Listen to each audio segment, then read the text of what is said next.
Yo, what's up, chat? Hey, Hope, how's it going? What's up, sunny side up? Good afternoon to you. Hey, Wing Chun, how's it going? How is the weather? The weather is fine. You're eating mango sticky rice with coconut butter. That sounds good. What's up, Squee? Squee B, how's it going? Hey, Losh, nice of you to join. Speaking of food, you guys know what egg tarts are? Egg tarts? Wait, let me show you. Egg tart or egg custard.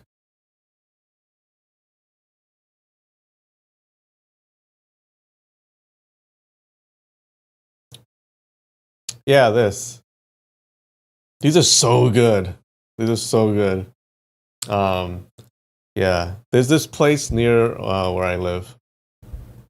Well, not near, but like an hour away. There's a place called Golden Gate Bakery. They're really famous, okay? And they're famous for their egg tarts. Yeah, there's this little shop in San Francisco. Yeah. Yeah, the problem with that, it's so good. The problem with that place is that apparently, it seems, I don't know what's going on in this place. It seems that they're so popular that they never have, like they're never open. They're always on vacation or something. Like, you would go to Golden Gate Bakery expecting to get some really delicious egg tarts, right? Yeah, you would go and then there would be a sign that would, oh, we're on vacation for 3 weeks. Come back later, right? And they never warn you. They never warn you. It's just random. Okay? It seems that they're closed more than they're open. Yeah, there's actually a Twitter account. There's actually a Twitter account that tracks when they're on vacation. So like people will send DMs to this account and say, "Oh, hey, it's open today. It's open today," and the account goes, "Oh, Golden Gate Bakery is open today," and everyone just goes and gets in line. Yeah, but man, that place is good though.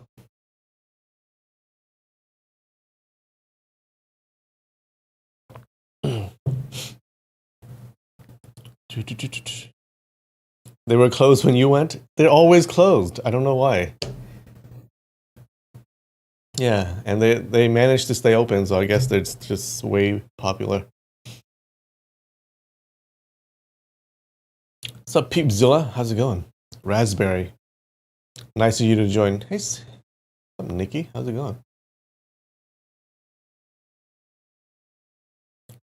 Tuck Cutter Tuck. All right.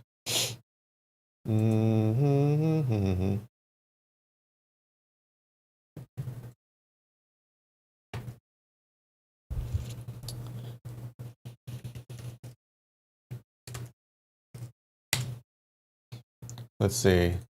What do we get on my Africa quiz?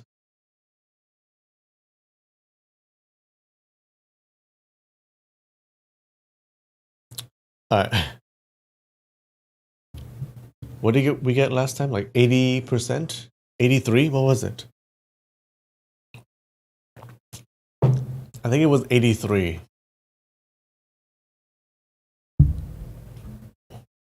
Let's go for, let's shoot for the moon, guys. Let's go for 84. 84. Let's see if we can do it. Gabon. Is this Gabon or is this Gabon? I feel like this is Benin. Okay. Benin? Okay. Tanzania? No idea. Here. So those here. Mauritius should be here. Egypt. Chad is probably this one. Kenya is here. Niger is here. Somalia is here. Ah, fuck. Why? Western Sahara. Liberia. South Africa. Nigeria. Toot.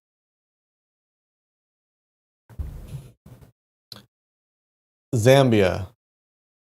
This is Gambia, right? Zambia.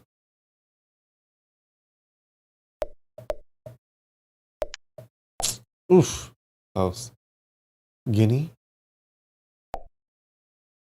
Ghana. These two. Guinea-Bissau should be here. Mali. Ethiopia. Boop. Oh, where's Sudan?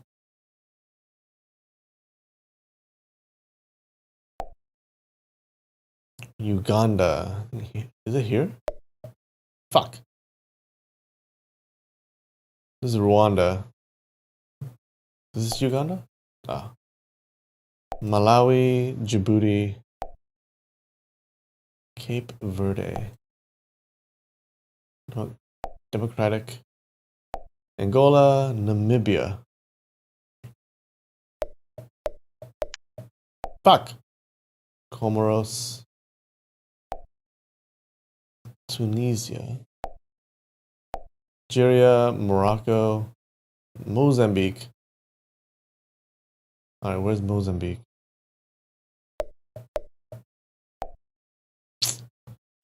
Ivory Coast, Senegal, Rwanda, Eritrea, Tanzania, Togo, Seychelles. Ah, which one's Zimbabwe? This one. South Sudan, Burkina Faso, Doot, Burundi, Gambia, Cameroon, Botswana.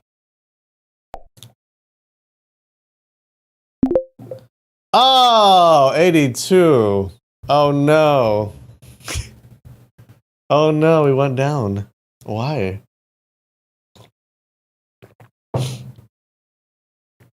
Ah, I missed this. This is Ethiopia. This is Somalia. Shit. Okay. It's okay. It's okay.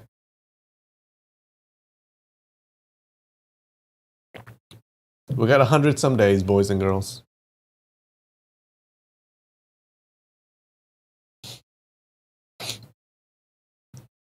All right. One of these days, Africa. Okay.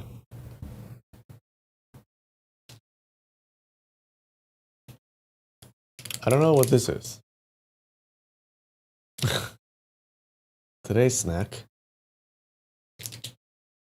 French papiro. Papiro. Yeah. All right, we shall see.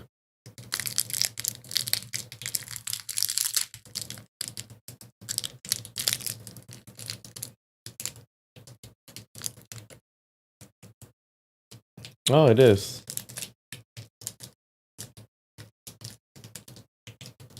It's hold on. Oh, it's gonna make a mess.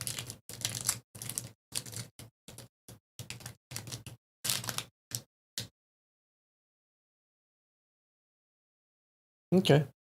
Yep. It's some kind of roll. You're right. Yeah. What is it?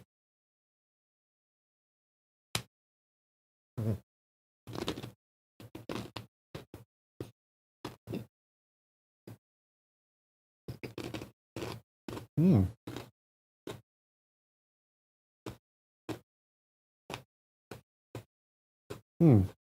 Hold on.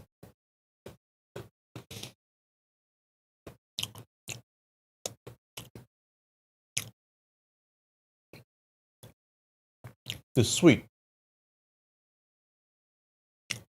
The filling is green tea. Pretty good. Not bad. Yeah.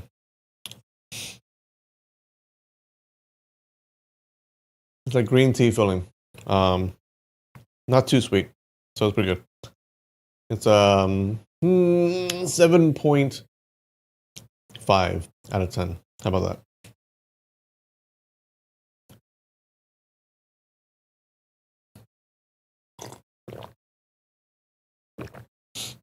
Reminds me of the Chinese egg roll snacks. Yeah, those little rolls. Have you guys had those? Those long rolls? Yeah, I've had those as a kid too.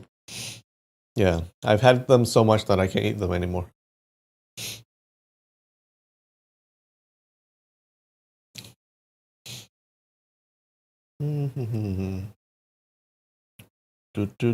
All right, guys. What happened last week in our story?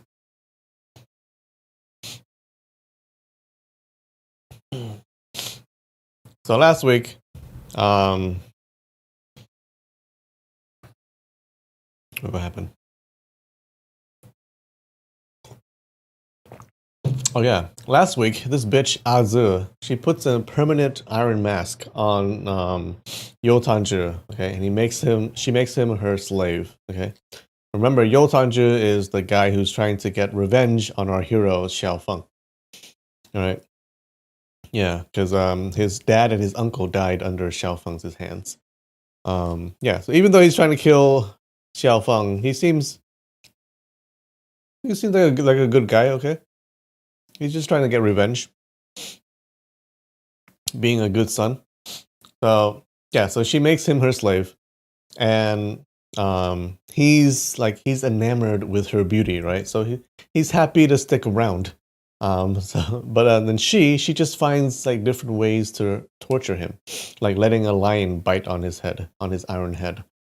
So one day she takes him out hunting for poisonous creatures, right? She takes out this little wooden tripod or little cauldron that lures poisonous creatures from around the area, right? So she puts, so she puts, I think she puts like some spices inside the cauldron and it burns and it makes this smell and it attracts poisonous creatures, right? So she puts it there and they're hiding. And this centipede enters the tripod. Okay, and then when it enters, she closes the tripod, and she catches it, right? And Azu, she lets this centipede suck the blood of a rooster every day for a whole week, right? All the roosters all died of poison, but the centipede just kept getting fatter and fatter, right? After a while, she after a while, no, after a week, she orders him to let the centipede bite him. And he does, right? He lets this poisonous centipede bite him. He expects to die. Then he puts it back into the tripod, and this black blood oozes out from a hole in the tripod. I guess it cooks the centipede or something. The black blood oozes out from the tripod. Azu puts it on her palm, and she practices her martial arts.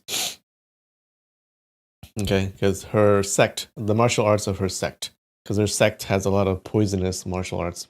So she does her martial arts and then she absorbs that blood, that poison blood, into her body. Yo Tanzhi, meanwhile, he's poisoned by the centipede. Okay, he becomes like super itchy. Okay, and then he's having like the worst time of his life. He's banging his head on the wall to fall unconscious because he doesn't anything to get rid of this itch. He's rolling around on the floor, and while he's doing that, this book falls out of his body. And the book, that was a book that he stole from Xiao Feng. Xiao Feng had gotten it from Zhu, who stole it from the Shaolin Temple, right? So Xiao Feng dropped it the day that they met, and Yo Tanzhi kept it. So he's rolling on the floor, and his tears and his spit and snot, they wet the pages of the manual, revealing a secret drawing of someone doing this yoga pose. So, yeah, so he's rolling around. He's rolling around on the ground, and he suddenly he manages to do this pose of that he sees on the page, and as he's doing that, he finds that the itchiness has subsided, right? So he keeps on doing it, right? It's like a yoga pose. He doesn't know it, but he's practicing the tendon altering sutra of the Shaolin Temple. Yeah, so he practices doing that, and he survives. Okay, which surprises Azu, and she's delighted. So she keeps capturing bugs and letting them bite him to practice her martial arts. Now, one day, so she keeps doing that. One day, they find this silkworm that's the color of like pure white jade, and it gives off this cold that freezes everything around it. Right, so yeah, everywhere that this silkworm crawls, it's like it's freezing the surroundings. So it seems to be like the king of all poisonous creatures, right? So he chases it. He chases it into a temple, and turns out it's a pet of one of the monks there. And while the monk is away, Yotanju lures the silkworm into this gourd and closes it, and then he runs away with it. And as he's running, the silkworm is like it's freezing the gourd. It's getting colder and colder, and then it's like the gourd is getting frozen. So he takes off his belt and he ties it to the gourd, and then he keeps on running. Okay, and that's where we stop. How's that?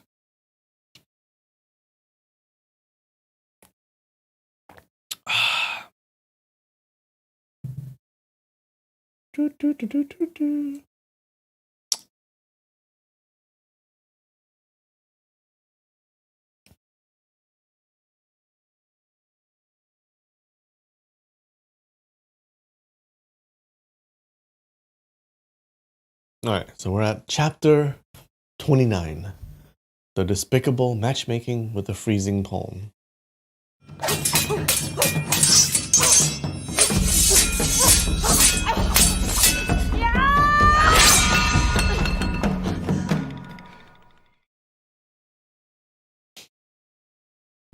All right, so Yotanju, he's running with the gourd, right?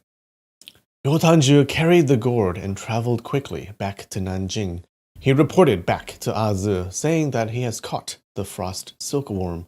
Azu was overjoyed. She ordered him to rear the silkworm in the clay urn. Currently, it is midsummer. The weather is burning hot. Wait, I think we're doing past tense. The weather was burning hot, but when the frost silkworm was being kept in the urn, the palace gradually got colder and colder. Not long after, even the teapots, cups, and the tea water all turned to ice. During one night, Yotanju shivered in his bed. He was freezing and could not sleep. He thought, "This silkworm is really strange. It is rarely seen in this world. If Miss really let it suck my blood, even if I don't get poisoned, I will also freeze to death." Azu caught several poisonous snakes and bugs to fight with the silkworm. The silkworm simply moved around and all the bugs froze to death. The silkworm feasted on their juices. This went on for 10 days. Not a single poisonous bug was able to resist. One day, Azu came into the main hall of the palace and said, "Iron Clown, we will kill this silkworm today. Go stick your hand into the urn and let the silkworm suck your blood." Yotanju was worried about this day. When he was dreaming at night, he feared this exact moment. Eventually, Azu did not show any mercy and wanted to sacrifice him along with the frost silkworm. His heart was dejected. He gazed at Azu. He did not move or reply. Azu pondered. "I acquired this treasure by accident. The poison palm skill I am training now, it might be even more powerful than my master." She said, "Stick your hand into the urn." Yotanju was tearful. He knelt and kowtowed. He said, "Miss, when you master this poison palm, please don't forget your subordinate who died for you. My surname is Yo. My name is Tanju. I am not Iron Clown." Azu smiled and said, "Fine, you are called Yo Tanju. I will remember it. You are very loyal to me. Very good. You are a loyal and devoted lackey." Yo Tanju listened to her praise. That was praise. He felt comforted. He gave another 2 kowtows and said, "Thank you, miss." But he was not willing to give up without a fight. Immediately, he flipped his body upside down. His head went between his legs. His left hand clutched his leg. Right hand reached into the urn. So he's doing the yoga pose. In his mind, he was thinking about the small arrowheads on the 2 words beside the monk in the book's drawing. Suddenly, he felt an itch on his index finger. A stream of cold energy shot out like an arrow. It started from his arm and swiftly went into his chest. Yotanju kept thinking about the direction of the small arrowheads. The stream of cold energy followed the meridian path directed by his thoughts. It went from his finger to his arm, and from his chest to the top of his head. The cold energy chilled him to his bones wherever it went. Azu saw his odd posture. She found it funny, but after a long time, he still maintained the posture. She became curious and approached his body.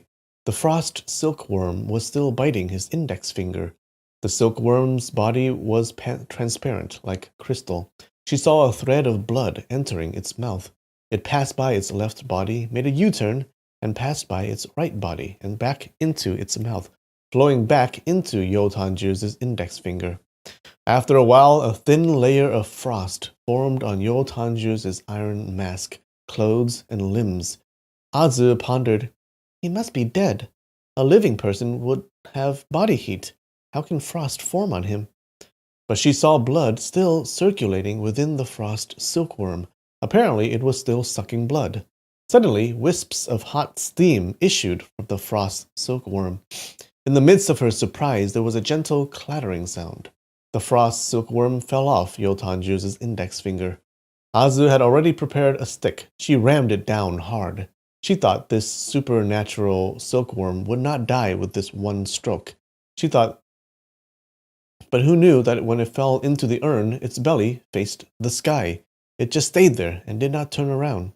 The silkworm was pounded into pulp in one move.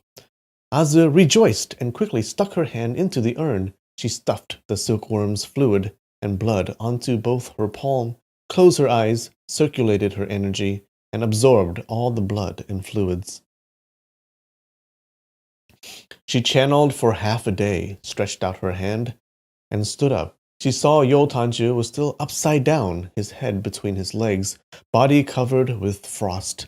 She was extremely astonished. She reached out and touched his body. His hands emitted a strange coldness, his clothes frozen stiff. She was shocked but found it funny at the same time. She summoned the attendant and ordered him to bury Yotanju. The attendant led a few Khitan soldiers and they put Yotanju's corpse on a horse carriage. They went outside the city. Azu did not instruct them to give a proper burial. Thus, the attendant did not bother to dig a grave and simply threw the corpse into a small brook. They went back into the city.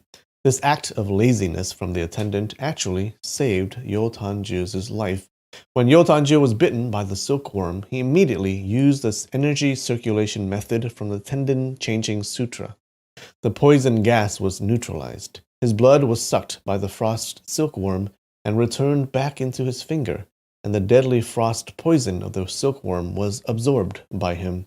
Thus, the blood and fluids absorbed by Azu was completely ineffective, and she wasted her effort. If Yotanju had completely mastered the energy circulation method of the Tendon Changing Sutra, he would be able to slowly neutralize the frost poison absorbed by him and greatly increase his internal energy. But he only learned one method, thus he couldn't expel the poison. The strange frost poison was the number one most yin and cold element in the world. It froze his body solid immediately. If the attendant had really buried him in the soil, even after a few hundred years, he might not defrost and might not actually die. Currently, his body was submerged in water. It slowly flowed downwards. After around 10 li, the creek made a turn, and his body was trapped by the reeds at the side. After a while, the water surrounding his body all turned to ice, forming a crystal coffin. Water continued to rush and wash over him, bit by bit. The cold air washed away. Eventually, the ice covering his body started to melt. Luckily, he was wearing an iron mask. Iron transfers heat and cold quickly. Thus, ice covering his mask melted first. Water rushed into his head, and he started coughing. He was conscious and clear-headed again. He climbed out of the brook. Ding-dong sounds came from his body. Evidently, he still carried a lot of ice on his body. Initially, when his body froze, he did not lose consciousness, but he was stuck in the ice and could not move. After being frozen for a long period of time, he lost consciousness. Now that he safely escaped, he felt as if he just woke up from a long dream. He sat by the side of the brook. He thought about his loyalty and devotion to Azu. He willingly risked his body to feed poisonous bugs to help her practice her skills. But when he died, Azu did not even give a sigh. Looking out from within the ice, he saw her beam with pleasure and took all the silkworm's fluid and blood, spread it on her palm, and practiced her skills. She only looked sideways at him, thinking that he died in a fun and strange way. There wasn't the slightest bit of pity from her. He pondered. This frost silkworm is exceptionally poisonous. It's worth more than 1,000 poisonous bugs and snakes. After absorbing the poison into her palm, Miss would naturally master her poison palm. If I go back and see her... Suddenly his body trembled, his heart grew cold, and he thought, once she sees me, she will definitely test her poison on me. If she mastered the poison palm, she would naturally kill me with one stroke. If she has yet to master it, she would definitely ask me to catch more poisonous bugs and snakes until she mastered her palm, until she can kill me with a single palm stroke. I will die either way. Why should I even go back? Yeah, why did you even stay in the first place? He stood up and jumped a few times, shaking off all the ice on his body. He thought, where should I go? He dared not seek Qiao Feng for revenge anymore. At the moment, he was undecided. He wandered around the wilderness and mountains, picking wild berries and catching birds and small beasts for food. During the night on the second day, he felt bored. He took out the Sanskrit tendon-changing sutra. He thought of following the posture of the monk in the drawing. The book was completely soaked. He flipped the page cautiously for fear that he might damage it. But he was surprised as he saw drawings of the monk on every single page. Their postures all different. This is how he learns his martial arts, I guess.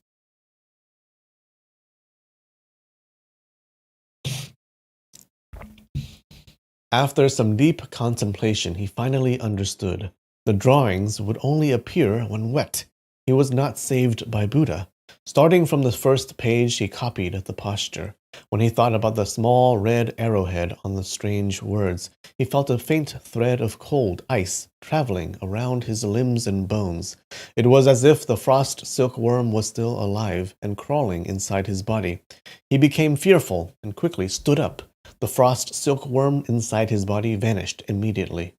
For 4 hours, he kept thinking, the frost silkworm inside my body, has it left? But he couldn't touch, feel, or even track it.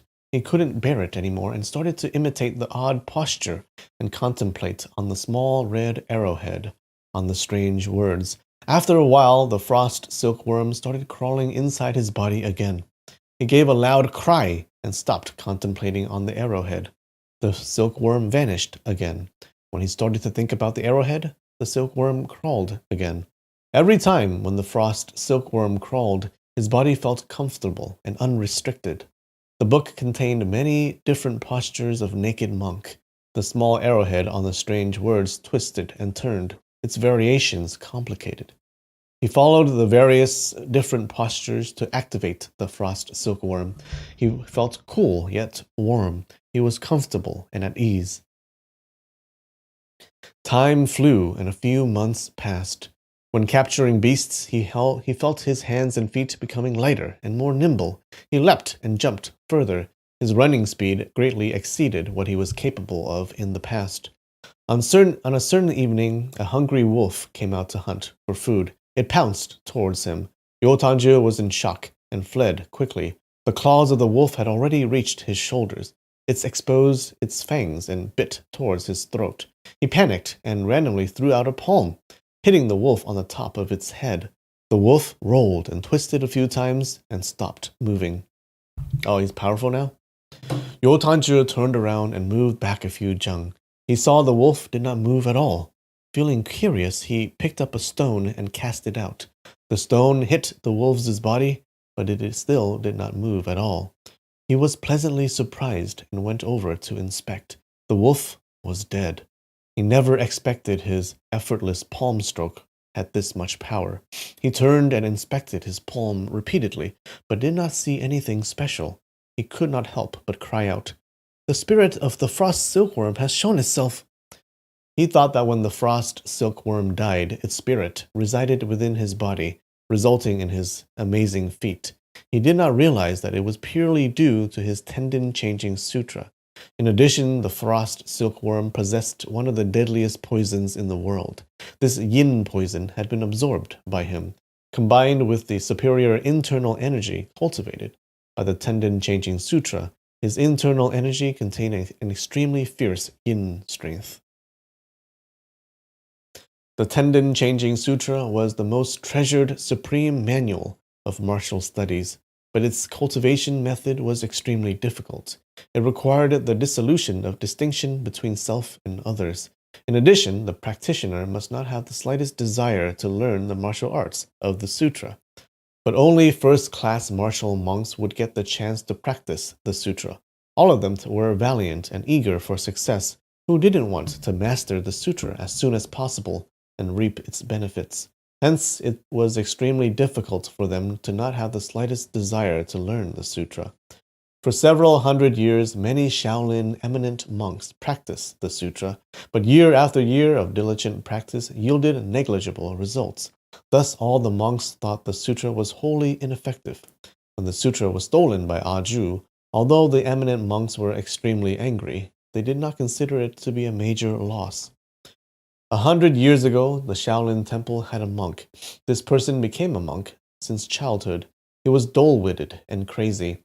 His teacher could not master the tendon-changing sutra and threw it away in anger.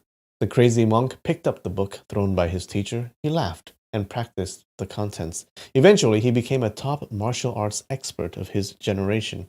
Although his martial arts was outstanding till his death, he did not know the exact reason, and nobody knew it was due to the tendon-changing sutra.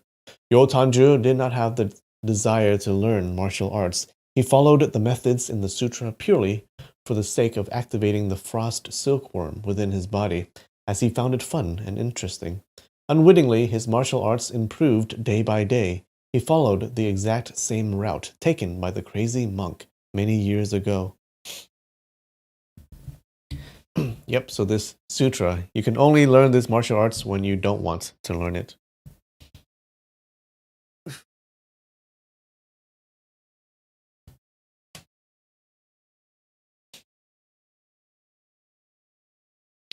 Days after, he killed several more wild beasts. He knew his palm strength was exceedingly strong, and he became bolder. He kept on traveling south.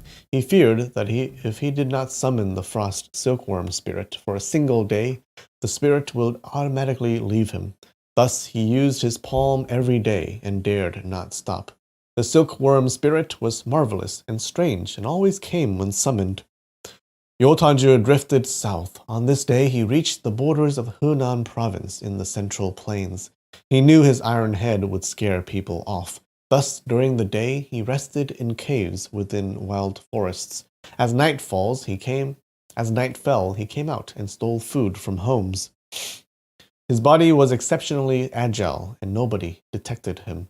On this day, he was sleeping in a small, dilapidated temple beside the road. Suddenly, he heard the sound of footsteps.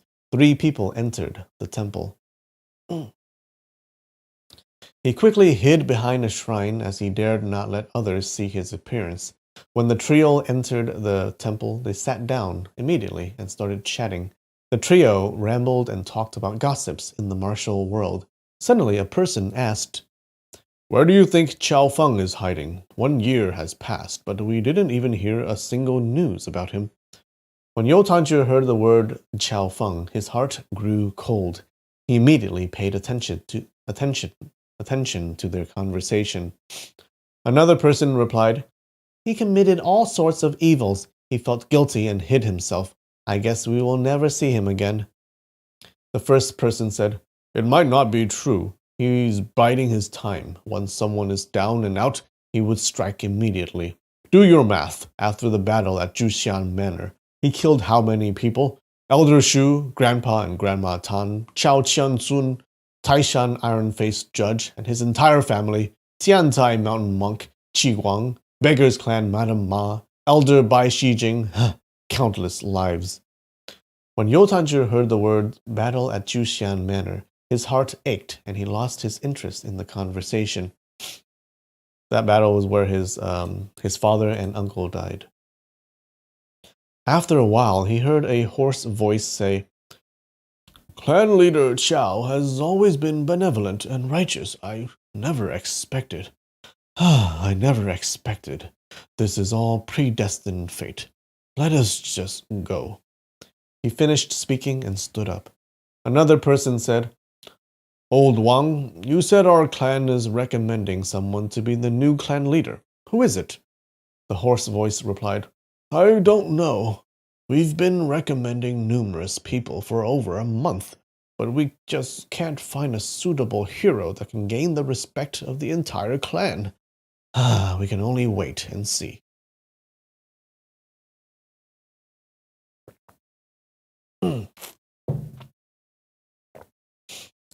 Another person said, I can read your mind. You are hoping that Xiao Feng would come back and be our clan leader again. You better abandon that idea and stop dreaming. If these words reach Hallmaster Chan, your life cannot be guaranteed.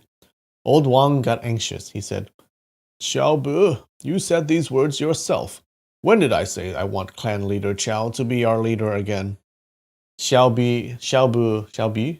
Bu sneered. You still address him as clan leader Qiao. You dare say that you don't want him to be the clan leader again? Old Wang raged. If you keep spewing nonsense, I will beat you to death.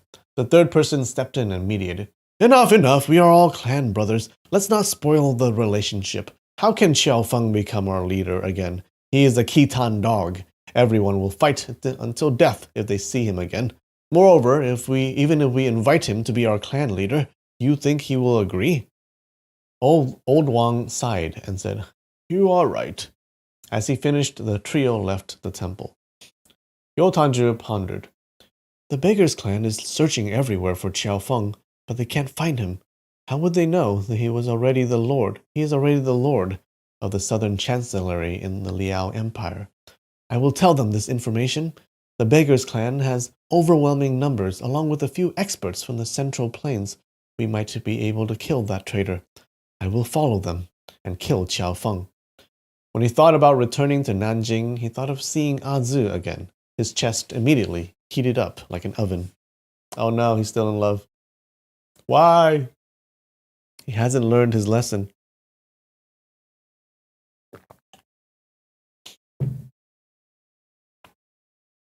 He tiptoed out of the temple. He saw the 3 Beggar Clan members walk on the road, heading west. He followed behind quietly. It was already dusk. There was no one around. He traveled for a few li and came to a low-lying land. He looked to the distance and saw a bonfire within the mountain valley. Yo Tanzhi pondered. My iron mask is very strange. They will make a mountain out of a molehill if they see me. I should hide within the vegetation and eavesdrop. He jumped into the grass bush and slowly crawled towards the bonfire. He crawled for a few jang and stopped. He gradually crawled closer again, but he heard a huge commotion. A large number of people gathered at the bonfire. Yo Tanzhi experienced great sufferings recently. He dared not be careless. As he got closer to the bonfire, he crawled even slower. He crawled behind a large rock and was separated a few jang from the bonfire. He dared not move any more. He laid low and listened. Among the crowd by the bonfire, someone spoke. Yo Tanzhi listened for a while. It seemed to be members from the Hall of Great Wisdom of the Beggar's Clan. They gathered here to discuss who to recommend as the next clan leader. Some pushed for Elder Song, some pushed for Elder Wu. Another person said, Speaking of wits and courage, we should recommend Hallmaster Chan. Unfortunately, Hallmaster Chun was expelled by Qiao Feng. We still haven't settled how to let him rejoin the clan again. Another person replied, The treacherous affair of Qiao Feng was exposed by Hallmaster Chun. He rendered a huge service to our clan. It should be easy to let him rejoin. Once the General Assembly starts, we will first settle the matter of letting Hallmaster Chun rejoin the clan. We will bring up his great contribution, and then recommend him as the next clan leader. A cool and bright voice said, oh, this is Hallmaster Chun.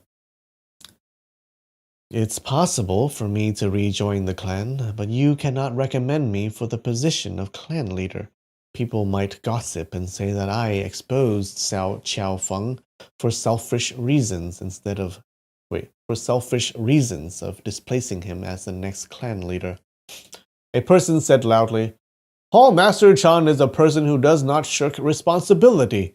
Although our clan leaders have better martial arts, but when it comes to resourcefulness, no one can be compared to you. Again, against Qiao Feng, we can only pit our wits against him, not force. So Hallmaster Chan replied, Brother Shi, I have yet to officially rejoin the clan. You can't call me Hallmaster Chan. Dawn Minuth. Thanks for the super chat. I appreciate it.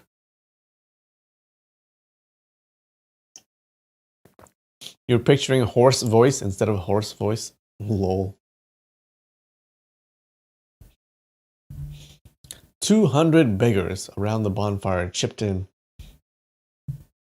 Elder Song has instructed, temporarily, you are still Hallmaster, so why can't we call you Hallmaster Chan? In the future, when you become the clan leader, you no longer need to care about this Hallmaster position. Even if Hallmaster Chan does not become the clan leader, at least you can be promoted to clan leader, and you can still continue to lead your former hall. Correct. Even if Hallmaster Chan becomes the clan leader, you can still take up additional responsibility as Great Wisdom Hallmaster. As the crowd was getting lively, a clan member came from the entrance of the valley and said, Reporting to Hallmaster, Prince Duan from the Dali Kingdom is requesting an audience. Hallmaster Chan immediately stood up and said, Prince Duan from the Dali Kingdom. Our clan normally does not have dealings with Dali Kingdom. Brothers, the Duan family from Dali is well known for its martial arts. Since Prince Duan is personally requesting an audience, everyone should go and greet him. He led all the members to the valley's entrance. Yay, Prince Duan. Is that Duan Yu? Is that our Duan Yu?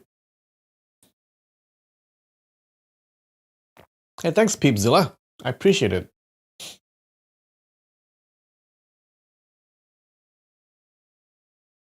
A young man stood smiling at the entrance. Yep, it's Duan Yu. Hey, he's back.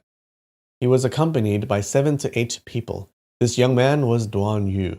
Both men cupped their hands and paid their respects. They met each other before at the apricot forest in Wuxia. At that time, Chang Guanqing did not know Duan Yu's identity, but his embarrassingly affair of being expelled by Qiao Feng was seen by Duan Yu. He could not help but feel slightly embarrassed, but he immediately calmed down, saluted, and said, I didn't expect Prince Duan to come visit. You came from such a far place. I ask for your forgiveness. Duan Yu smiled and said, It's fine. Junior receives orders from my father to inform your honorable clan of a certain matter. I hope it won't be an inconvenience. Both of them exchanged a few pleasantries. Duan Yuan was accompanied by... What, Duan Yuan? That's Duan Yu, right? Duan Yu was accompanied by Gu Ducheng, Fu Sigui, and Zhu Danchen. Chang Guanqing invited Duan Yu to sit down on a rock by the bonfire. Clan members brought and served wine. Duan Yu took a drink and said, A few months ago, my father was at the residence of Deputy Leader Ma in Xinyang. He encouraged a strange affair. He personally witnessed the death of Bai Shijing from your honorable clan. But my father had sustained some injuries. He is still recuperating. The movement of your clan's elders is not fixed, and did not have the opportunity to meet them. Thus, my father could not present the letter he wrote. A few days ago, we heard that your hall is gathering here, and I was ordered to come here quickly. He retrieved a letter from within his sleeve, quickly stood up and presented it. Chang Guanqing also stood up immediately and received it with both hands. He said, I am sorry to have troubled Gentleman Duan to personally deliver this letter. I thank Prince Duan for showing great concern to my humble clan. He saw the letter was sealed. It bared the words, to be personally opened by the beggar clan's elders. He knew that it was not appropriate for him to open the letter. He said, Our clan will be holding a general assembly soon. All the old and young will be coming. I will then personally present Prince Duan's letter to our clan's elders. Duan Yu said, I'm sorry to trouble you. Junior will take his leave now. That's it. Chang Guanqing quickly said his thanks and said, Our clan's elder Bai and Madame Ma died under the treacherous hands of Qiao Feng. Prince Duan personally witnessed this matter. Duan Yu shook his head and said, Elder Bai and Madame Ma was not killed by my big brother Qiao. Deputy leader Ma was harmed by someone else. My father explained all these in the letter. Hall Master Chan will know the full details in the future after reading the letter. Duan Yu thought, This matter cannot be explained with just a few phrases. You are not a good person. I don't need to waste time to explain it. I don't need to waste time and explain it to you. I don't think you have the guts to hide my father's letter. He cupped his hands towards Chang Guanqing and said, Till next time, you don't have to see us off. He turned around and walked the valley's entrance. He met two beggar clan members and two men. The two men gave each other a look. They moved a few steps forward and bowed towards Duan Yu. They presented a red invitation card. Duan Yu took it and perused it. The card wrote the words, Chu Xinghe respectfully invites all the world's most talented chess players on the 8th day of the 2nd lunar month to be at Henan's Legu Mountain to play chess. He said, Excellent. Junior is not burdened with any more important matters. I will definitely be at the chess meet. But how did you two find out that I can play chess? The expression of the two men were delighted. Yi yi ya ya sounds came from their mouths. They made huge gestures. It seemed both of them were mute. Duan Yu could not understand their gestures. He smiled and asked Zhu Danchen, Legu Mountain is not far from here, right? And he handed the invitation card to him.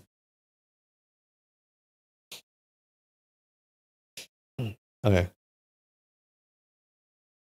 So these two mute people suddenly gave him an invitation card to play, to come to a chess meet. Chess is Go, not the other chess. So remember, we know from the beginning that Duan Yu is pretty good at chess, right? He's pretty good at Go, so he's gonna be interested.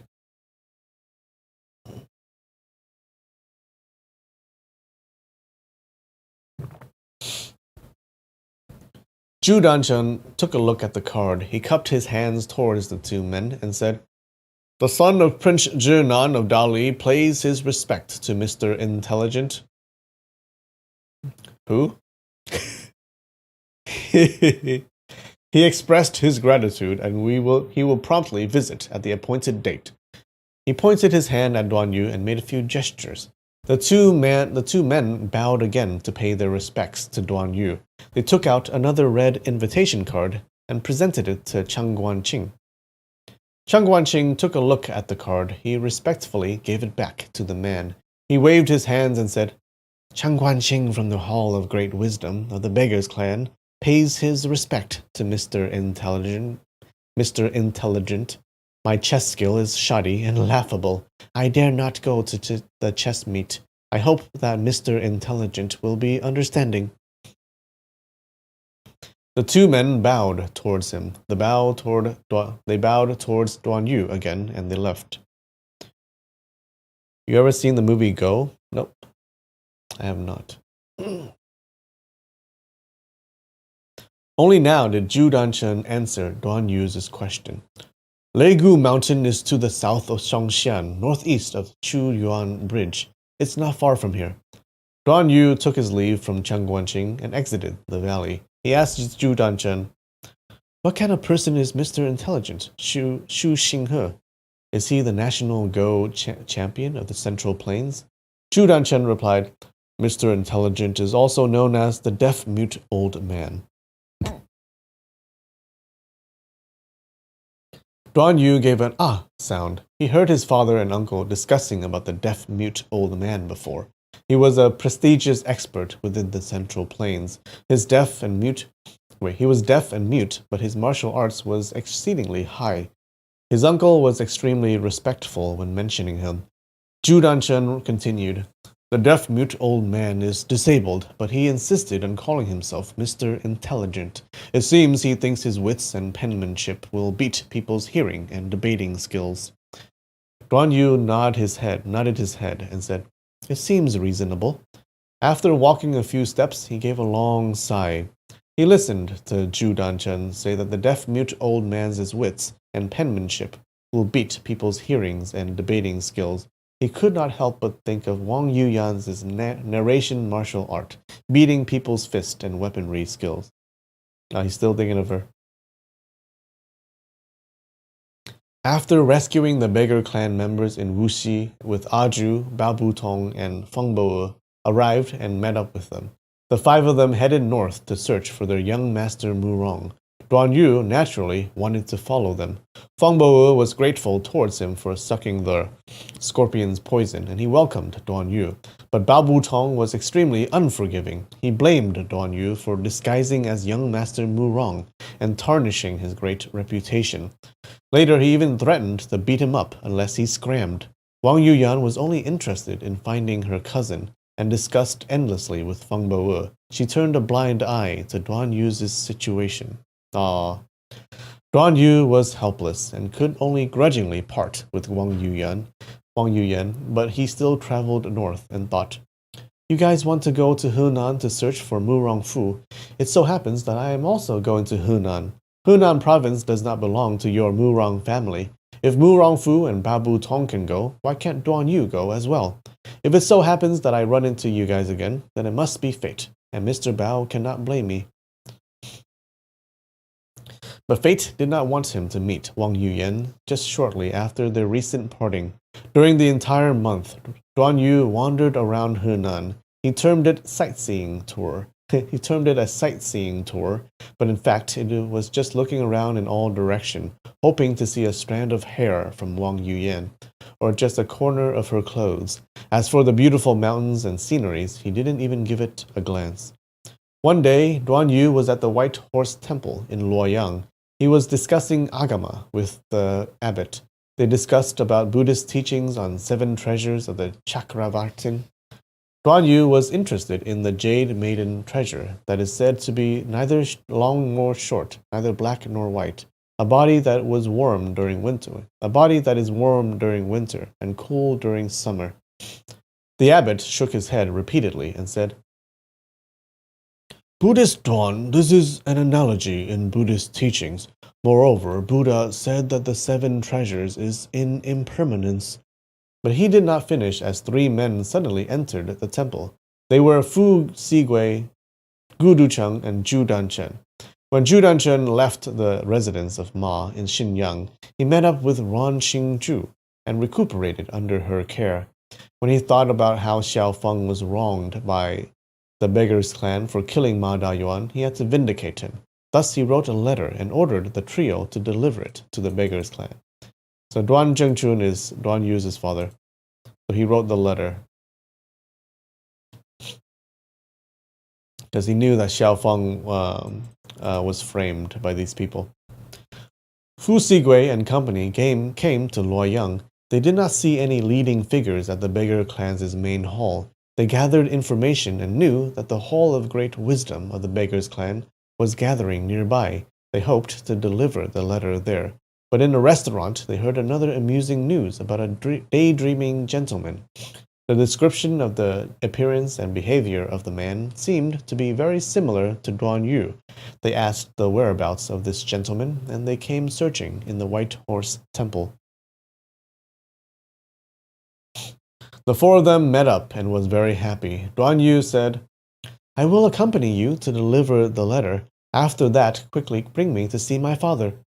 When he learned that his father was currently in Henan, naturally he was anxious to meet him. But all these days he hoped to hear the slightest news about Wang Yuyan.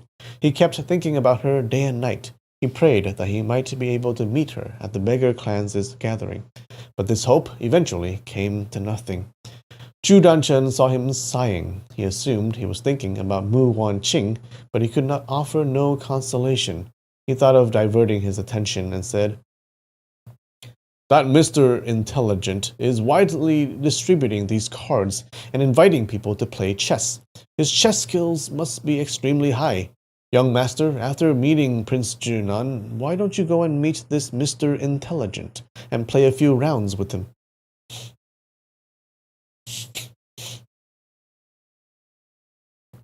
Duan Yu nodded. "Yes, playing chess can relieve your worries. But although she is familiar with all the martial arts and all the weaponries, she can't play chess. She definitely won't go to Mr. Intelligence's chess meet." Okay, so this Mr. Intelligent is sending invitations to a bunch of people. Okay, it looks like it's going to be a big chess meet. Zhu Danchen was baffled. He did not know who Duan Yu was referring to. Along the way, Duan Yu was absent-minded, his speech incoherent, and he dared not inquire any more. The group traveled northwest. Duan Yu was frowning, and suddenly he nodded and smiled, muttering, "There's a saying in Buddhist scripture, thinking about beauty, her body filled with blood, 100 years later, turning into bone and dust." Although the saying is true, but even if she turns into bones after 100 years, she's still an incredibly beautiful bone. What?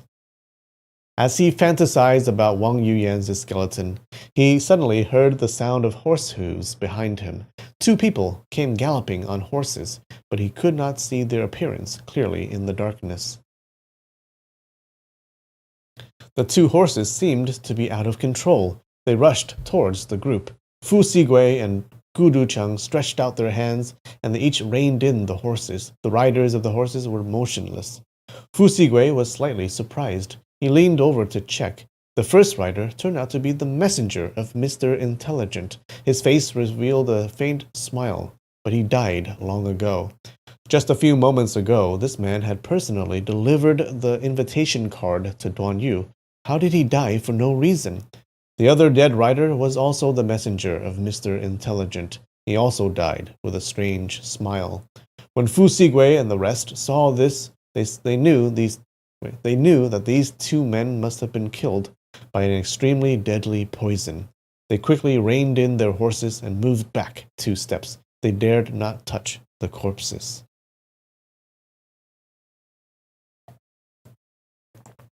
Reminds me of the dead body contemplation video. True. All right. Time for a 5-minute break. We'll be right back. Let's see who killed these guys. All right. Be right back.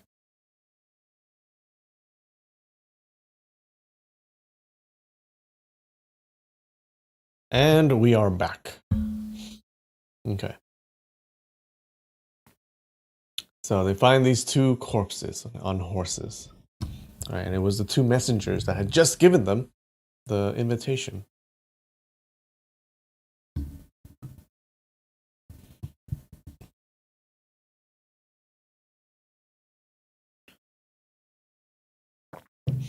Duan Yu was furious. That Hall Master Chan from the Beggar's Clan is really vicious. Why did he harm these men? Let's go and reason it out with him. He turned his horse around and was about to go find Chang Guanqing and interrogate him. Suddenly a voice spoke out within the darkness. "Little boy, you are ignorant. In the entire world, except for the divine elder of Xingxiu and his sect, who has the ability to kill without leaving a trace, it will be fine if the deaf-mute old man obediently hides himself. If he dares come out, Divine Elder of Xingxiu will never let him survive, kid. This matter is none of your concern. It's best if you leave quickly. Zhu Danchen whispered, Young master, this is the affair of the Xingxiu sect. It does not concern us. Let's go. Duan Yu already lost his interest when he couldn't find Wang Yuyan. If these messengers were in danger, he would definitely step in and save them. But since they already died, he did not want to stir up more trouble. He sighed and said, it's not sufficient to be deaf. Their eyes must not see anything. Their nose can't smell any scent. Their mind incapable of any thought. Only then can they break away from their troubles. His speech was referring to Wang Yuyan. Since he already heard her voice, saw her smile and movement, all these etched deeply into his mind. Even if he was deaf and mute, he still couldn't break away from thinking about her. Unexpectedly, the man laughed and applauded. Yes, you are right. I should prod their eyes blind and cut off their nose and beat them up so badly that they can't even think. Duan Yu gave another sigh. It's useless to use external force. You see, you need to cultivate your inner self. Do not allow color, sound, and smell to stir your heart. But if you can let go of all self, you already reach Buddhahood. I am only a layman. How can I reach such attainment? Resentment, hate, love, parting, powerless, the five evil, the great sufferings of life.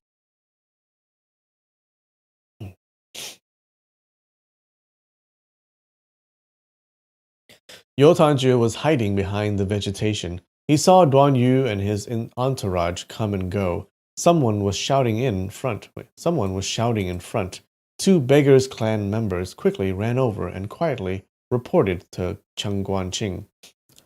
Hallmaster Chan, the two mute men died for no reason. The perpetrator claims he was from the Xingxiu sect, and he is a subordinate of someone called the Divine Elder of Xingxiu. Cheng Guanqing got a huge shock. His expression changed instantly. He heard of the old freak of Xingxiu. This person employed deadly poison. His martial arts was also exceedingly high. He pondered. He killed the messenger of the deaf-mute old man. This matter does not concern us. It's best if we don't stir up any trouble. He replied, Okay, they are ghosts. Fighting another ghost. We need not bother. Suddenly, someone spoke in front of him. Scoundrel talking nonsense. How dare you curse me?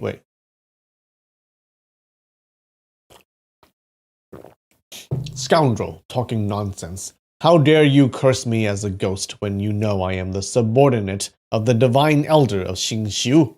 You are tired of living. Cheng Guanqing was surprised, and he could not refrain from taking a step back. Under the light from the torch, he saw someone standing upright in front of him, but it was his own subordinate from the Beggars Clan. He fixed his concentration and finally saw him. The person had a faint smile, his appearance strange. He was standing right behind another person. He shouted, Who are you? Pretending to be a ghost. What are you doing here? The person behind the Beggar Clan member replied, You are really bold. You said the word ghost again. I am the subordinate of the Divine Elder of Xingxiu. Divine Elder of Xingxiu is arriving in the Central Plains. He needs 200 poison snakes and 100 poison bugs. Your Beggar's Clan is always well stocked with poison snakes and bugs. Offer them immediately. Divine Elder of Xingxiu will spare you lot of beggars if you respectfully present the items to him. Or else, you will become like this person. Bang! The Beggar's Clan member in front of him immediately flew off and fell beside the bonfire. He was motionless. Apparently, he died long ago. When the Beggar Clan member flew off, a dwarf wearing poplin shirt was revealed. Nobody knows how he killed the Beggar's Clan member and then hid himself behind the clan member. Cheng Guanqing was startled and angry. In a split second, many thoughts came into his mind. Old freak of Xingxiu messed with our Beggar's Clan. If we don't give in to their demands, we have to fight it out. Although it's dangerous, but if I cave in to his threats and offer him the poison snakes and bugs, My clan members will forever look down on me. My hopes of becoming clan leader will be dashed. I can't even maintain my current standings within the clan. Luckily, the old freak of Xingxiu has yet to arrive. This person is alone. I don't need to be afraid of him. Immediately, he laughs and said, So you are from the Xingxiu sect. May I know your name? The dwarf said, I am called Tian Langzhi. Quickly, go and prepare the poisonous snakes and bugs. Chang Guanqing smiled and said, It's only poisonous snakes and bugs, small matter. We don't need any major preparation. He picked up a bag from the ground and said, Here's a few snakes. Please check it. Is it suitable for Divine Elder of Xingxiu? The dwarf heard Chang Guanqing say Divine Elder of Xingxiu. He was very pleased. Yeah, because most people say the old freak of Xingxiu.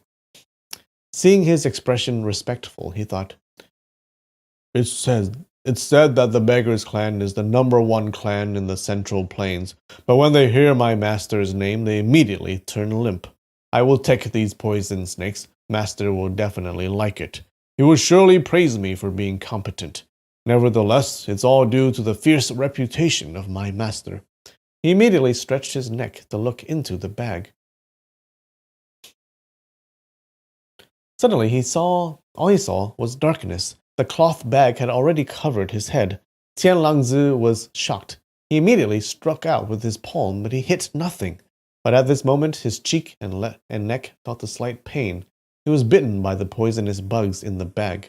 Tian Langzi did not have time to remove the cloth bag. He ferociously sent out both his palms and retreated quickly. As his head was covered with the bag, he couldn't see a thing. Both his palms were attacking randomly.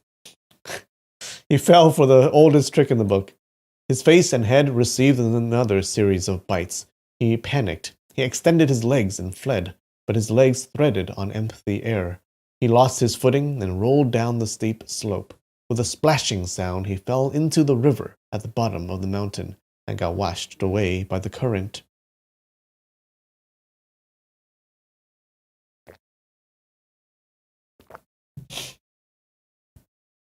Chang Guanqing thought of killing him.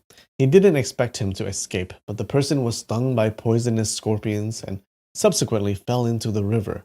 He was most probably dead, but since members of the Xingxiu sect are poison experts, they might have special detoxification methods. Since they lived at Xingxiu Sea, they would also know how to swim. If the person managed to survive, the Xingxiu sect would definitely come back and seek revenge. He said to everyone, At this moment, we can only deploy the giant python formation and stake it out against the old freak of Xingxiu. Could it be possible that we can't fend for ourselves without Xiao Feng and have to be humiliated by others? Xingxiu sect are experts in using deadly poison. We can't use our weapons and fists against them. We have to use poison to counter their poison. The Beggars clan members shouted out in agreement. Immediately, they dispersed. They arranged into the battle formation a few zhang away from the bonfire. Everyone sat down and crossed their legs. You Tanzhi saw Chang Guanqing use the cloth bag to defeat Tian Langzi. He pondered, There's probably numerous poisonous bugs in the bag. They have so many bags here. Are they all filled with poisonous bugs? It's not surprising for the beggars to be proficient in catching poison bugs.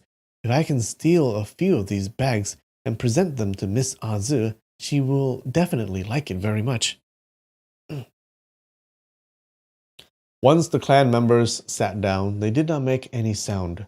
Everyone had a few cloth bags beside them.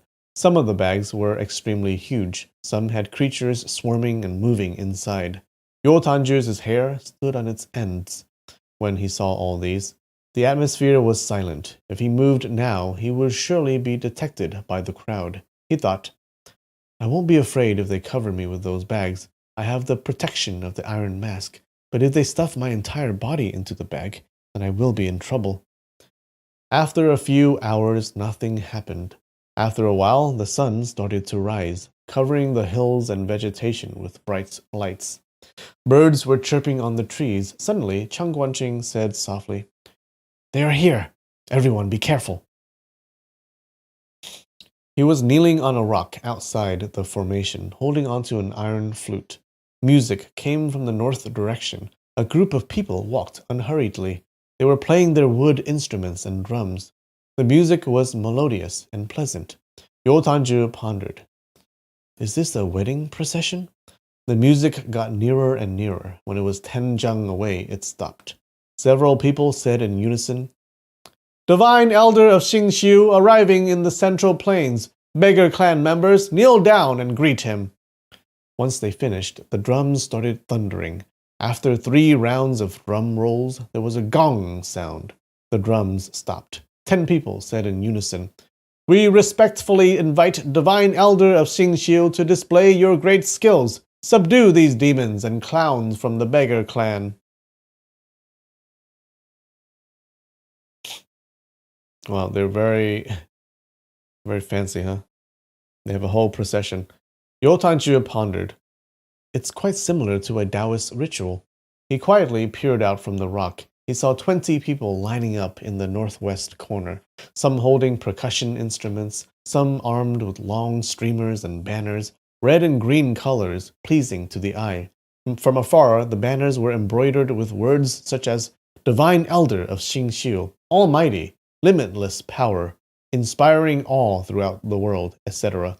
As the music played out, an old man slowly strolled out. A dozen people arranged into 2 rows. They followed behind him, separated by a few jang. Okay, let's see what the Divine Elder of Xingxiu looks like. The old man was waving a goose-feathered fan. Sun shone on his face. His face was ruddy, head full of white hair, 3 silver whiskers on his chin. He really looked like an immortal depicted in pictures. The old man walked towards the Beggar's Clan crowd and stopped moving when he was 3 jang away. Suddenly, he issued a few sharp whistles. He flicked his fan and waved away the whistle sound. 4 Beggar's Clan members sitting on the ground immediately collapsed.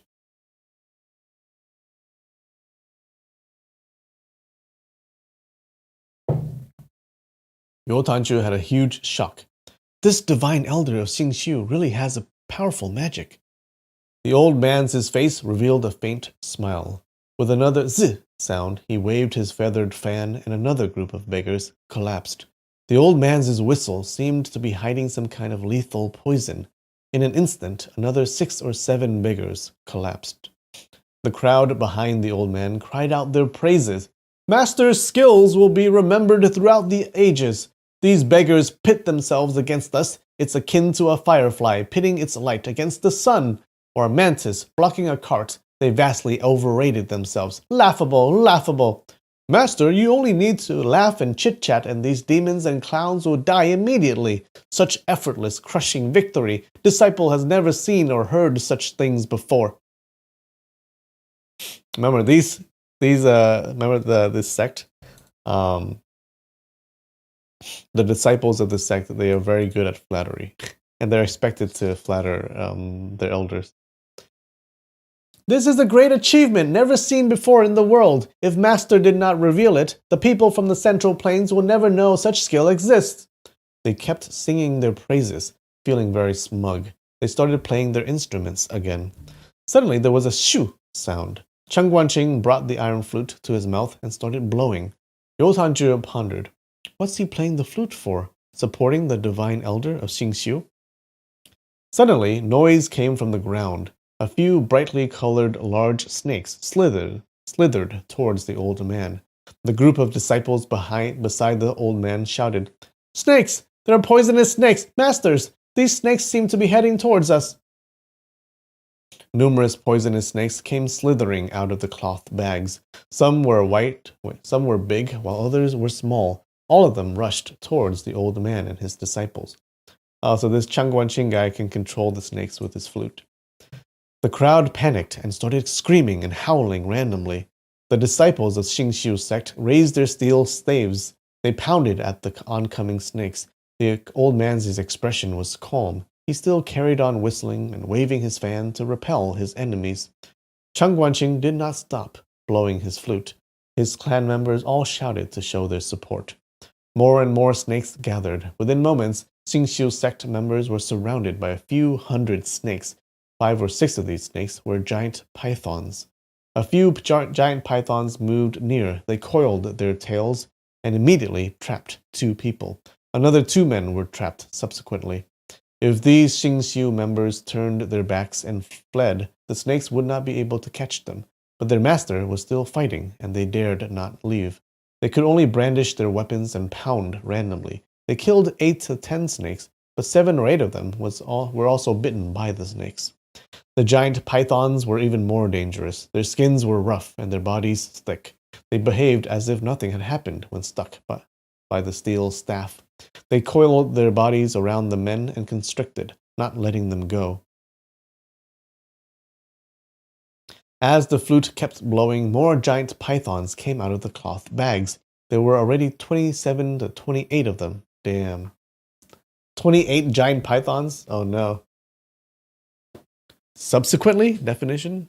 Subsequently means afterwards. Like subsequently. Something happened after something. Yeah, afterwards.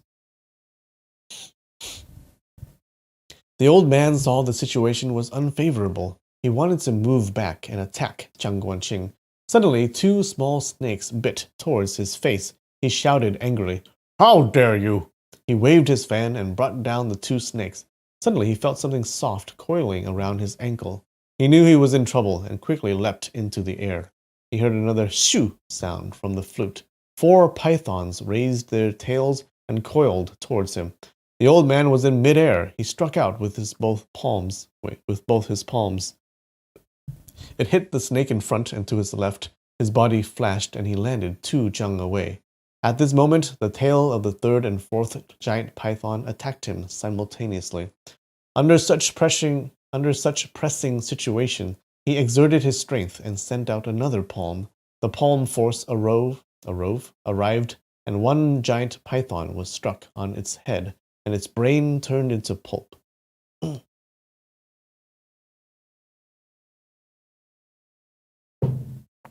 You still want me to check subsequently? Oh no. Bridge.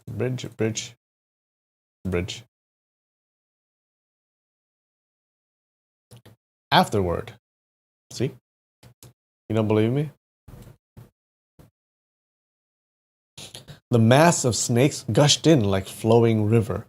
The old man killed another 3 pythons, but his waist and right leg was trapped by 2 giant pythons. He gathered his internal energy and gave a loud cry. He clawed open the belly of the python on his waist. His body was splashed with blood, but the python was very resilient. Even though its belly was split open, it endured the pain and constricted even more. The old man's pelvic bone was about to fracture under the pressure. He is an old man. He struggled to break free, but another 2 giant pythons wrapped themselves around his body. Even his arm was trapped. He could not struggle anymore. Seeing such horrifying scene, You Tanju was so shocked that he could hardly breathe. Okay, that was a famous. What was his name? Divine Elder of Xingxiu. He was defeated so easily.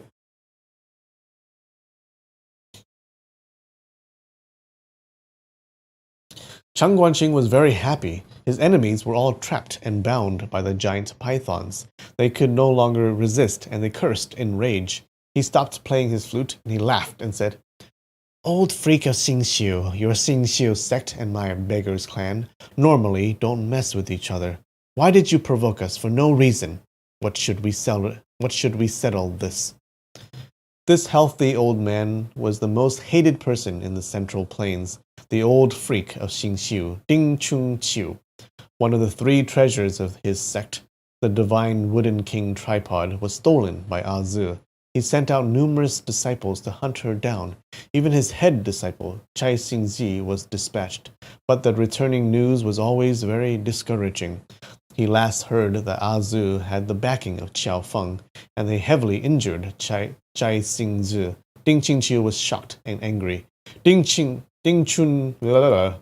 Ding Chunqiu knew the Beggars clan was the #1 clan in the Central Plains, and they were not easy to deal with. He also heard the deaf-mute old man was particularly active around Xing Lake in recent years. The deaf-mute old man was a thorn in his side, and he could never rest in peace with him around. Thus he thought of retrieving the divine wooden king tripod, and then resolve all these matters for once and for all. Hence he brought his disciples and personally traveled east to the Central Plains.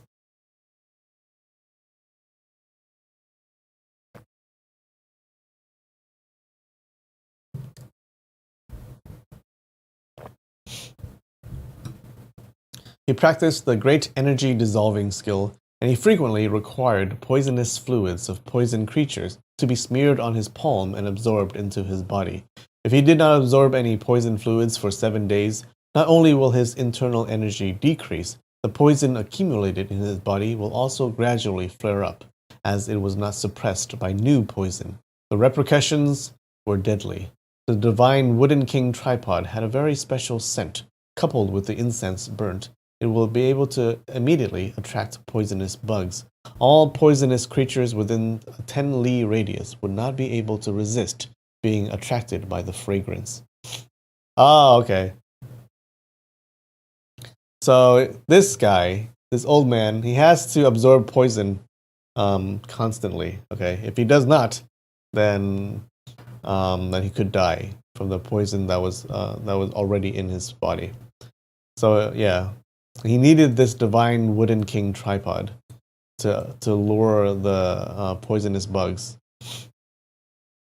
Unfortunately, Azu stole this thing, so he can't do it.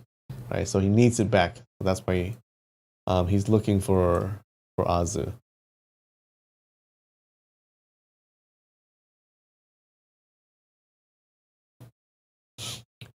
With this tripod, Ding Qingqiu could catch poisonous bugs without effort. His great energy dissolving skill naturally became more and more profound. Previously, Ding Chunqiu had a very talented disciple. He imparted his skills to him and taught him the great energy dissolving skill. But after some achievements in the skill, the disciple became self-conceited and was very disrespectful towards him.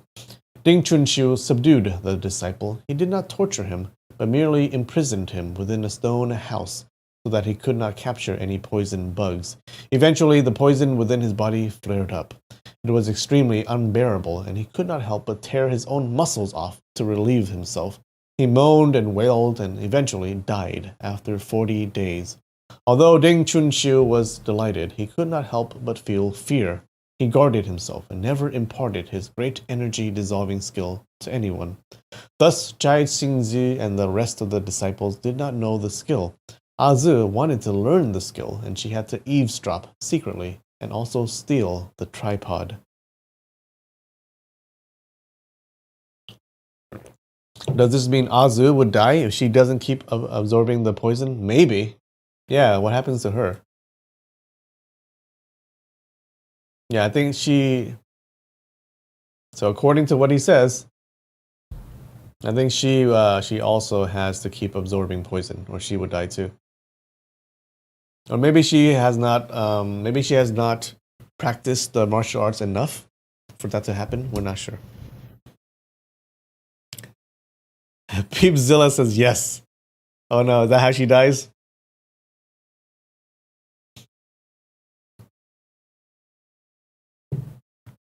Azu was adept at scheming. When her master had finished absorbing fresh poison, she bid him farewell and traveled east. When the old freak of Xingxiu realized the tripod was stolen, it was already 7 days later, and Azu had escaped to a faraway place. She only traveled on remote route, even though the disciples pursuing her had higher martial arts. Their resourcefulness was way inferior to hers, and she managed to bluff her way through. She employed numerous decoy tactics and threw off all her pursuers. The residence of the old freak of Xingxiu was a gloomy and damp ravine. The area was rich with poisonous bugs and snakes. Although the tripod was lost, it was still not too difficult to catch poisonous bugs and replenish his supply of poison. However, he could only hope to catch common poison bugs. Without the aid of the tripod, he could no longer catch rare bugs. which possessed deadly poison. One matter caused him endless worries. He was afraid that the experts from the Central Plains might discover the origin of the tripod, and they would seek to destroy it. Thus, he hoped to resolve this matter quickly, so that he could stop worrying. He met a bunch of his disciples at the borders of Shanxi. His head disciple, Zhai Xingzi, was fortunate to preserve his life, but he lost all his martial arts. He was beaten and humiliated by fellow martial brothers. His second disciple, Shi Biren, temporarily took over the post of head disciple. All the disciples saw their master and was scared of being punished, as they failed to complete their task. Fortunately, the old freak of Xingxiu needed all the help he could get, and he postponed all punishments and hoped his disciples could redeem themselves by performing a good service. Along the way, the group inquired about the beggars' clan. But firstly, their appearance was strange and their behaviors deplorable. No one was willing to reveal the information to them. Secondly, Xiao Feng was in the Liao Empire and became the lord of the southern chancellery. But people from the martial world did not know about this matter. Thus, they could not find any news about the beggars' clan, and they couldn't even find the main branch of the clan. On this day, Tian Liangzi inadvertently found out about the gathering of the great wisdom hall of the beggars' clan. He wanted to claim credit for this piece of information, and he infiltrated the beggars' clan alone. But he eventually fell prey to Chang Guanqing's schemes. Luckily, his body already contained the essence of poison, and the scorpion's poison failed to kill him. He escaped and reported the matter to his master. Ding Chunqiu immediately rushed over, but he did not expect that with his deadly poison and profound martial arts, he was subdued by giant pythons and immobilized.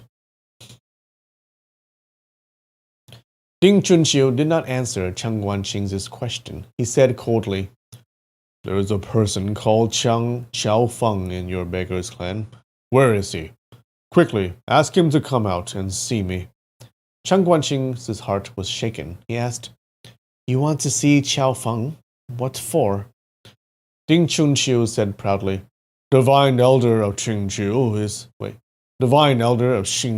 is asking you a question. Why aren't you answering?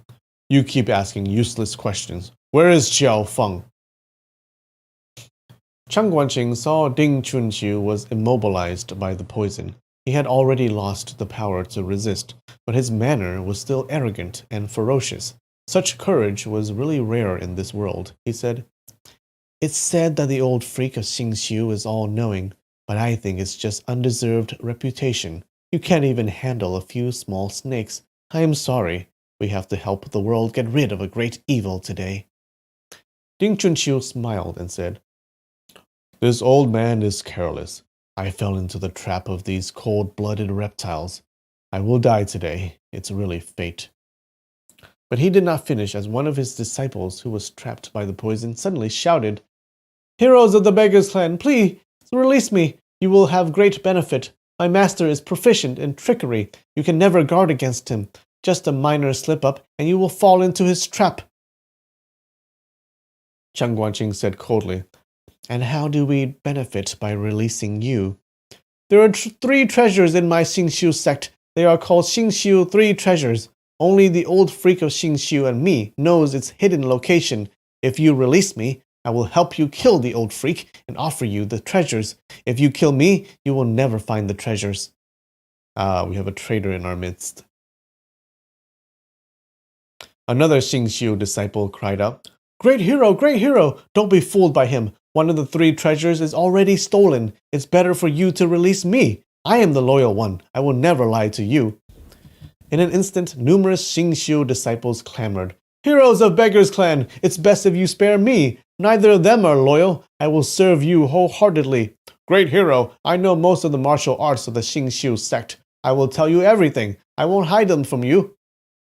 "There's a great conspiracy surrounding our arrival in the Central Plains. The main purpose is to deal with the Beggars' Clan. Great heroes, do you want to know all the inside information?"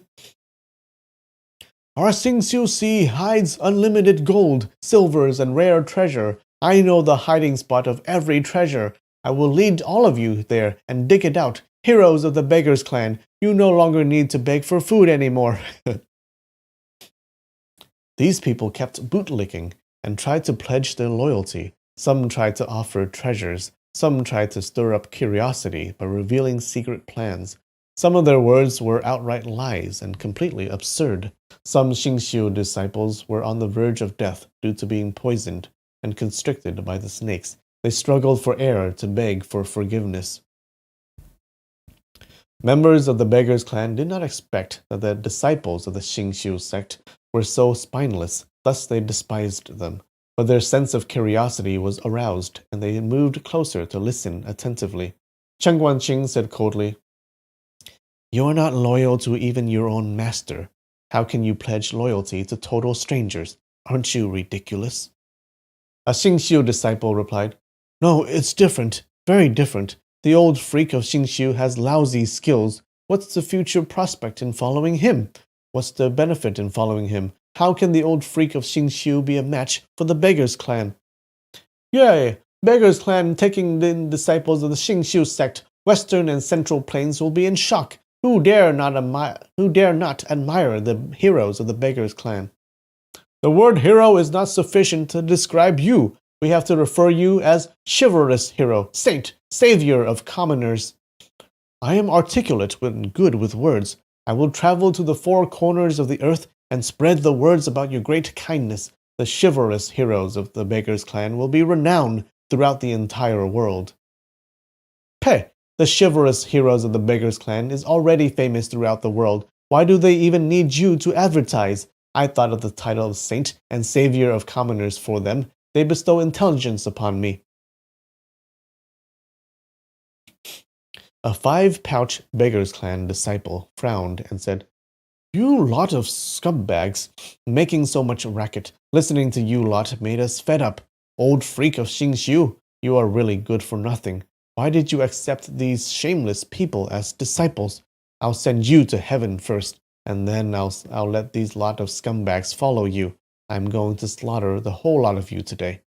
As he finished, he gave a shout and sent his palm towards Ding Chunqiu. This palm strike was accompanied by rapid wind, the strength behind it extremely strong and fierce. It landed on Ding Chunqiu's chest, but Ding Chunqiu was completely unharmed. The beggar felt his knees soften, and he collapsed onto the ground. He curled up and started twitching. After a while, he was motionless. The crowd of the Beggars Clan members were surprised. They shouted, "What happened?" 2 beggars came out to help him. When the 2 men touched his body, they started shaking also and collapsed after a while. 3 nearby Beggars Clan disciples naturally stretched out their hands to support them, but when they touched the 2 men, they also collapsed. The rest of the crowd was stunned. They no longer dared to touch their fallen comrades. Okay. I think we're done. That's a good place to stop, okay? Alright, did you guys like that chapter?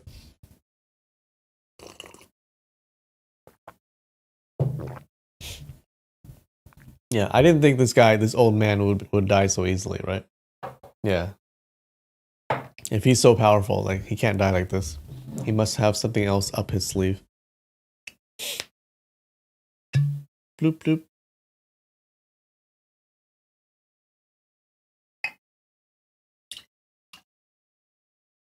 Yeah, good chapter.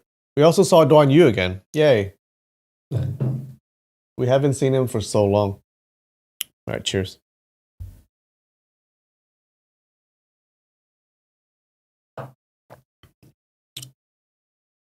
Everyone in that sect is literally toxic.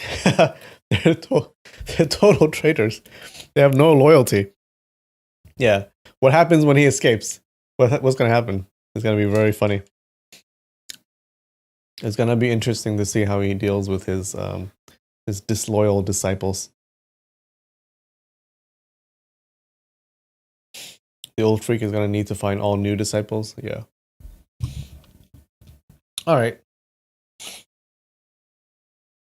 So I think we see we're introduced to one new villain, right? Ding Chunqiu, the old freak of Xingqiu. Seems like an interesting dude. All right. Well, glad you guys joined. All right. Thanks for coming. I love you, and I'll see you next time. Bye.